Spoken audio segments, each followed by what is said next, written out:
Eat, sleep, bet, repeat. That's how we get down at the opening line at EliteSportsBetting.com.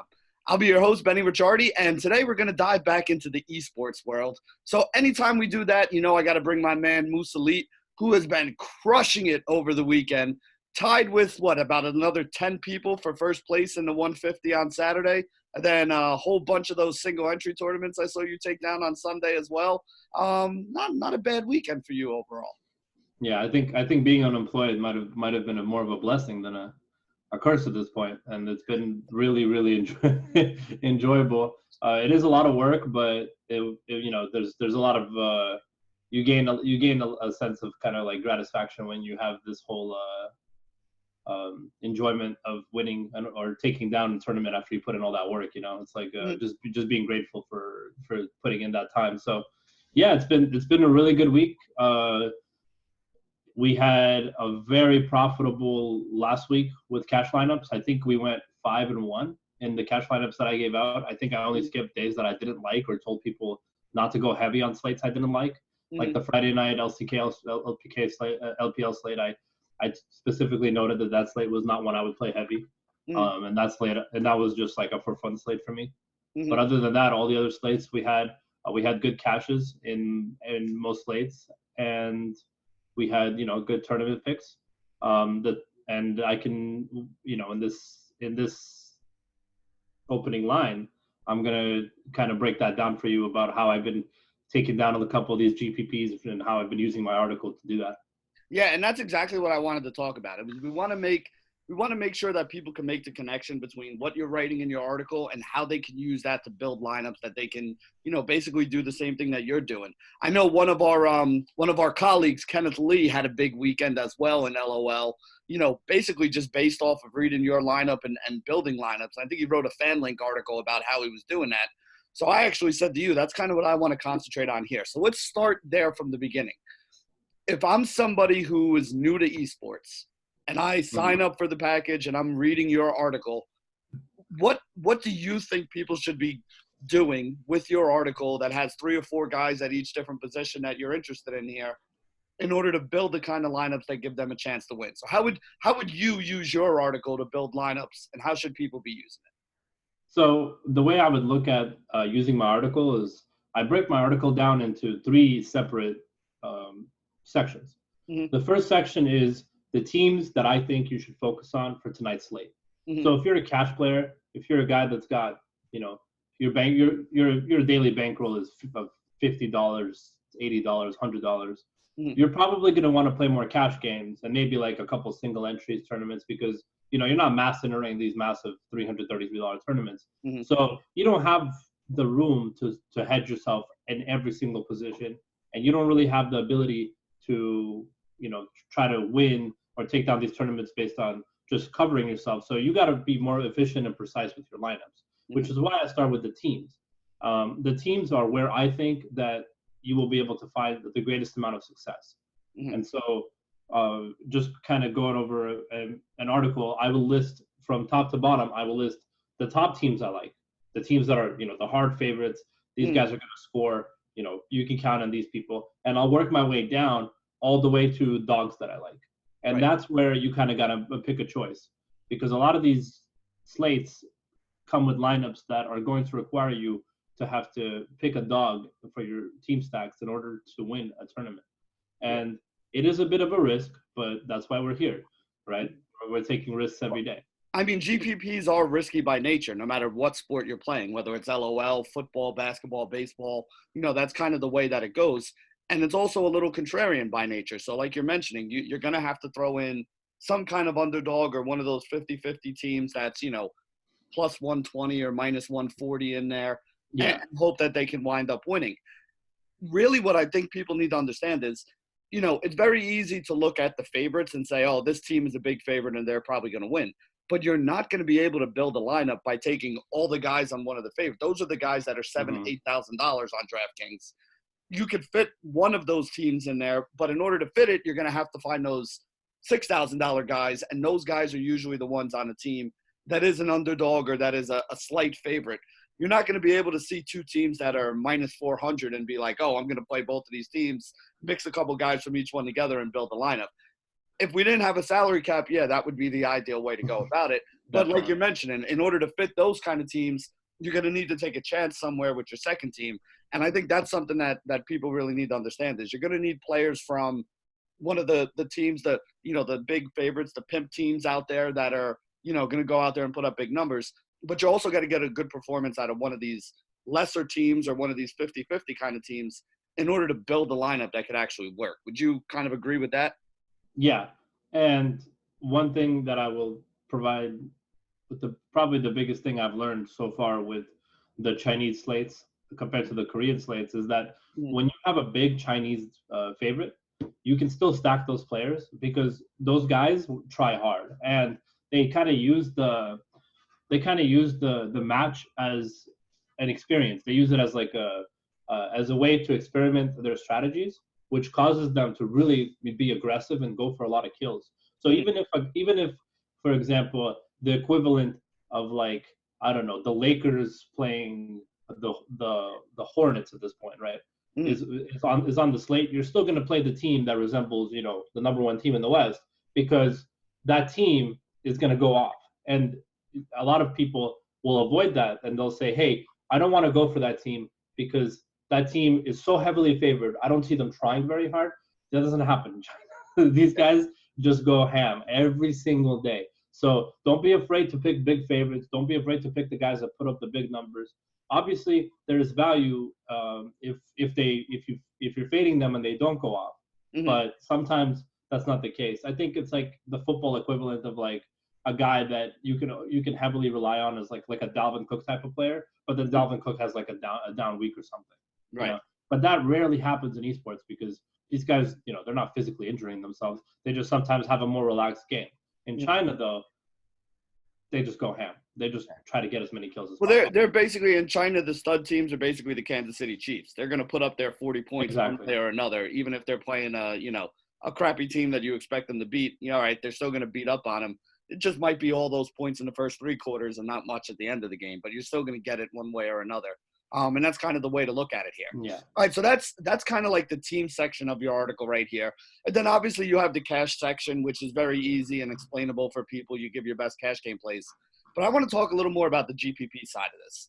Yeah. So you list usually like, a couple guys at each position, whether it be, the AD carry position or the mid position or, the support position. You're going to list a couple guys in there. If I'm looking through your list of those guys, how do you narrow down which of those guys you're going to put into your lineups? Is it correlation with other guys at other positions? Is it, more correlation just based on price where, all right, I need a cheap AD carry or I need a, a jungler that fits in this price range or whatever. How do you put all that stuff together to ultimately make the lineups that you've been making? Sure. I'll go over a slate, for example, that we did for March 29th at 2 a.m. Eastern. 2 a.m. Eastern, March 29th. That was Saturday morning? March 29th, 2 a.m. Eastern. No, today's the 30th, so that was Sunday morning. Yeah. That was Sunday morning. So on that slate, if you looked at my article, I mentioned two teams that I really liked. Well, three teams. I like T1. T1 was my safe pick. I knew that they were going to do well, but they're a Korea team. Korea teams are much more efficient around winning the game as opposed to killing everything. Right. So they're the safe play, but you're risking the fact that the Chinese teams are going to go out, which is not a bad risk, but there's always risk involved. Then I listed two other teams. I listed eStar, a team that I expected to go off heavily because they were the hardcore favorites on the slate. Right. And I listed a dog team called KT. And the KT team are an up-and-coming team that actually started their season 0-5, and then they won 6 games in a row, came all the way back into playoffs. And they've basically been on this miracle run. And so they were still considered a dog by the DraftKings algorithm, and they were still considered a dog on odds maker websites where they were still plus 150, 160. Right. But KT has been playing so well that when you looked at the players in my article, I mentioned a few of their players. So the way that I would have made a lineup like that to take down a GPP is I would say, okay, it looks like Moose likes the KT team as a good dog. Right. So I would take the players from that team and I would stack them with a high-powered team like T1 or eStar. Right. And that would create you a lineup that I made to take down every GPP that night. Mm. So, obviously I don't have every lineup covered. I don't have every magical possibility. I just play the odds. And if I'm able to fit a monster team like eStar on a lineup where I can also fit a good dog like KT, that makes for a really good combination if KT wins. Yeah, so now you're talking about fitting these two teams together. So let's talk about that a little bit. Is how do you go about fitting those two teams together? Like, is it I'm going to use the AD carry from both of these teams. I'm going to use the mid lane guy from both of these teams. I'm going to link the mid lane and the jungle Absolutely. together and stuff like that. Like, what is the sauce that goes into which of those players you're putting together to fit those two teams together? Well, one of these days, I hope on the opening line that we can pull up a screen and I can start messing with it and building. Oh, we could definitely do screen shares. We'll do that in another video. Yeah, I know. No. We could do that one. That'll be the obviously the visual way to show it. But basically, the way I started it was I tried to fit my juggernauts in first. So the juggernauts, the team that I picked to stack with KT was eStar, and Right. the juggernauts are the two eStar carries and their jungler, and even their top laner.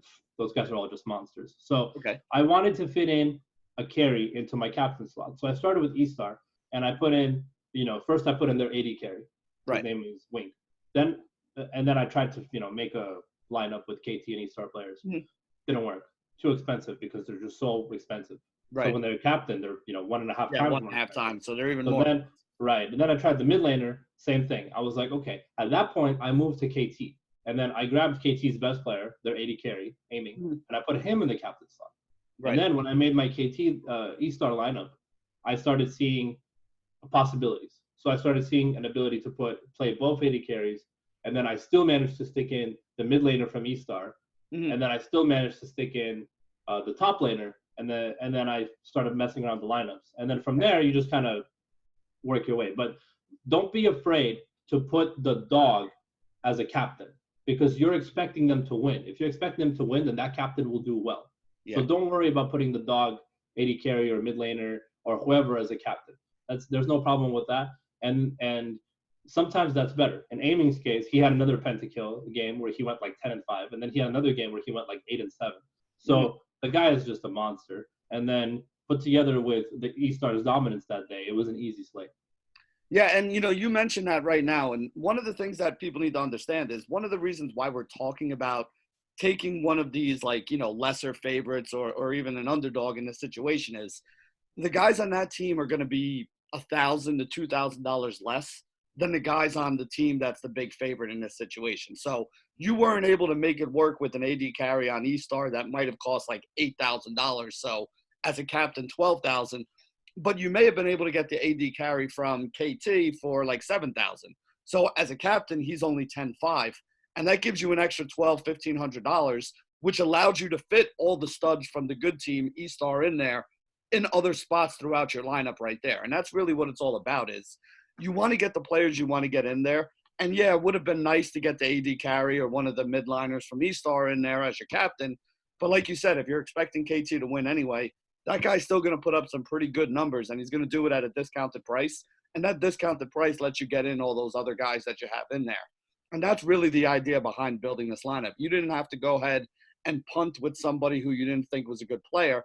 You just had to kind of move around where you put the guys that you wanted in there so that they all fit together. Is that a good, basically a good summation of how you did it? Yeah, exactly. And, don't be afraid to jam who you think is going to win in there. A lot of the times it is risk taking, and you are basically trying to GPP your way through a dog, but right. You strongly believe in that dog, or you just see it in my article, then you can have faith that dog has a good chance. I wouldn't list a dog if they're just going to get wrecked. I wouldn't do that. So when you read my article and you focus on the players, just make sure to look at everything top to bottom in terms of like what teams I like for today to win, what teams I like for today to upset. And then from there, you can start working on GPP lineups. And that day, actually, I played it safe in the cash lineups. I played my cash lineup and had T1 players and players from a team called Sandbox that were playing the worst team in LCK. And then I had to fill it with a couple players from a team called RNG in China. So T1 and RNG ended up winning Sandbox actually ended up getting losing as a minus 300 favorite, Mm-hmm. and I didn't cash. Yeah. The cash lineup didn't go that day, but the GPPs carried me over very easily. Yeah, and it wound up being a profitable day overall, and that's going to happen sometimes. I mean, we get upsets as well, you know, just like any other sport we have. I mean, you know what? The Lakers don't go 82-0, even though people love them, and Mm-hmm. you know they lose sometimes. They'll beat the Clippers one night and then come back and, like you said, lose to like the Hornets or something the next day. That it's like this doesn't make any sense, but those things do happen, and that's one of the variability things we have to kind of build into when we're building lineups. If everything always worked out exactly the way it went planned, this would be a very boring game. But, you know, one of the things that I always say, no matter what daily fantasy sport you're playing, is understanding how to build lineups is as important, if not more important, than understanding who needs to go into those lineups. Yeah. You know, a lot of people can read stats, but not a lot of people understand the theory behind building a lineup that could actually win. And that's what I wanted to do here with you today, Moose, is kind of give people the idea of here's the theory about building lineups based off of the information that we give you guys that you have available that can help you guys do the same thing Moose is doing and taking down some of these, you know, big tournaments and, you know, putting 5-figure paydays into your bank account, which is definitely not a bad thing to do while you're sitting home with nothing else going on in this pandemic right here. Mm-hmm. Anything that you want to add here before we sign off about how you use your article and how you want people to kind of view your article when it comes out? Yeah, I wanted to mention two things. So at the end of every article, you're going to see a sample cash lineup and you're going to see GPP tips. So the sample cash lineup that I make is a sample cash lineup. It still requires you to think. It still requires you to put in at least a little bit of effort on your end. I know that sometimes the subs just want to max and relax, put it in. Sometimes it's better if you just review it, take a look and see what you like, take a look, because it's your money at the end of the day. And then if we're all playing the same cash lineup, we have a good chance of cashing, or we have a bad chance of cashing. But if you like somebody better, if you like another team better, don't be afraid to mix and match. What I like to do is also in the last two cash lineups I've given out, I've left 2 slots blank. And I straight up tell you, pick your players depending on what you see here, where you think these players would be a good fit in this lineup. On Saturday, I left the team slot off because any team could win. You could have picked 4 teams in there, and you probably would have outscored me. A lot of the times, I'll give a cash lineup like a sample one, but then I'll think about it more throughout the day, and then I might make my own cash lineup that's a little bit different. It's all nothing is guaranteed to win, and the sample cash lineups aren't guaranteed to win, but they're just a good starting base for people to kind of get their edge on. But at the end of the day, my advice would be to anybody playing DFS to know what you're doing more than just mash. Yep. So if I give you a cash lineup, don't consider it gospel. Consider it as, hey, this is where I would start. Go from here. See what you like. Play what you want. And the people that do that will have more success than me. And like you said, knowing how to build a lineup is just as important as knowing about the players. At this point, with the DFS pros that have entered esports, my only edge is my knowledge. That is it, because they already know how to build the lineups. Yep. They got to figure it out, and they're crunching and they're doing their thing, and they're able to produce at a much faster rate than I am. So my knowledge is the only thing that I have that is pushing me ahead of these guys for now. Eventually, they'll watch and they'll learn too. The other thing that I wanted to mention was at the end of every article, I have a little section called GPP tips. And these tips are very, very basic. I'm not providing you ownership projections of every single player. I don't have the technology behind that. But you don't need that. You just need to know very simple things. Like, for example, on that Saturday slate that we went over, Saturday night, Sunday morning slate, I said E-Star will be low owned, which they were. And I said the TES-OMG game is a 50-50 game that can go either way, and it's going to have a lot of kills. It could be a real banger. It's a Chinese game, lots of kills back and forth, and it did. It had a lot of good games. And so if KT had lost that day and not won, then the players from that TES-OMG game would have been the GPP winners, right? Whichever side won. And then I also mentioned, other places where I liked, basic GPP advice of teams that I like and which teams I would probably consider using in GPPs. But make sure to read that section and kind of think for yourself in terms of what I say there. So if a lot of the times in these GPPs, you're going to have a 50-50 game, And that 50-50 game will be the difference between you getting 20th place and you getting first place. Yeah. And that's a big thing that people need to understand. Remember, with GPPs, you want to take a little bit of risk, right? Like you don't want to, Yeah. game theory dictates that you don't want to do the same thing everybody else does if your goal is to try to take down the big pot. You want to do something that still has a chance to win and be the highest scoring lineup, but maybe it's a little bit riskier, and that risk is why people are staying away from it.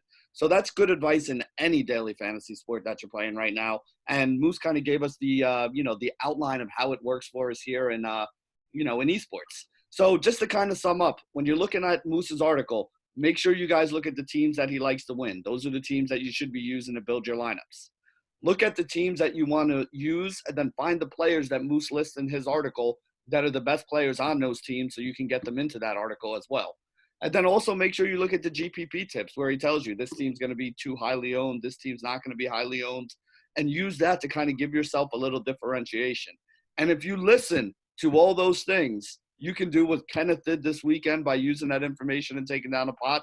And you can do what Moose has been doing for weeks right now, using that information that he puts in the article, the same guys that he's putting in the article, to go ahead and take down some of these big pots and, make sure that you have a nice little cushion of cash to sit on here during this pandemic when we're stuck at home. This way you could order the good pizza every night and not have to go with, Papa John's or something like that. So for Moose, this is Benny signing off for another episode of The Opening Line.